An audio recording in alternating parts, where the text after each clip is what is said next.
Sometimes we're not only left in love, we are left for someone else. A rival who comes to assume a large, indeed monstrous position in our imagination. The torture comes down to one essential question which pursues us into the early hours.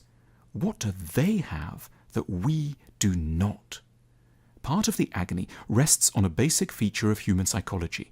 We know ourselves from the inside, in great and usually dispiriting detail, whereas we can know other people only from the outside, from what they choose to reveal, which may be almost nothing, aside from a very attractive face and charming manner.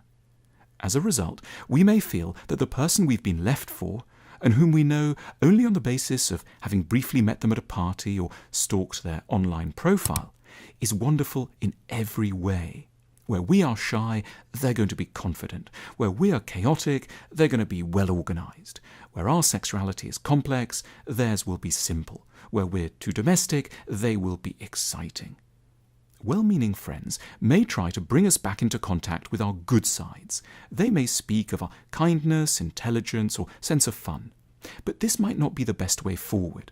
The point isn't to rehearse how decent we are. Properly to get over the pain of a love rival, we need to realize how mediocre pretty much every human who has ever existed tends to be. There is not, in fact, ever any such thing as a perfect person. There are merely differently tricky ones, as our ex is going to find out. Our failings or defects may well be real, but the picture we've got of ourselves, as compared with our love rival, is skewed by undue ignorance. Recovery does not involve the denial of our less admirable sides. It requires a more nihilistic and therefore more balanced sense of what people in general are like. Of course, the rival has qualities we lack. It's true that they might have better hair or a more impressive salary.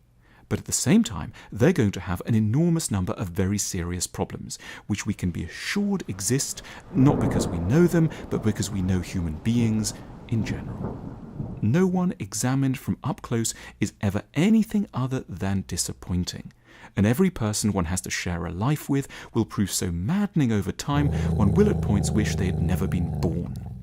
Whatever attraction a new lover can offer our ex, they will also supply them with a whole new set of irritants, which are going to end up frustrating them as much as we ever did, indeed more so, because they so sincerely hoped, as they packed their bags, that such flaws would not exist in their next partner. Our ex-lover has not entered the gates of paradise. They've merely exchanged one imperfect relationship for another. We should never compound our grief with the thought that our ex will be uncomplicatedly happy. The deep lesson of being supplanted is not that we are so bad. It's that we've been left because of a common delusion. The belief that if only one was in a different relationship, one would be happy.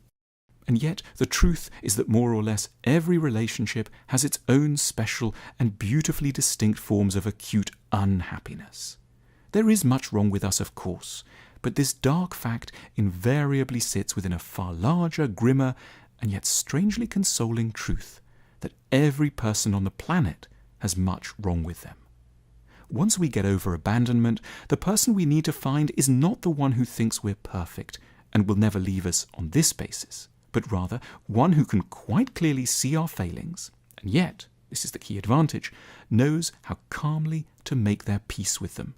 The lover that we need is not someone who stays with us because they think that we are irreplaceably marvelous, but rather who stays with us because they've wisely realized that no one is as attractive as they seem at first, and that to smash up a relationship is generally only a prelude to novel encounters with frustration and disappointment. Our perspective cards feature tools for a wiser, calmer perspective on life. They help to restore calm and clarity, even during difficult times. Please subscribe to our channel and click the bell icon to turn on notifications.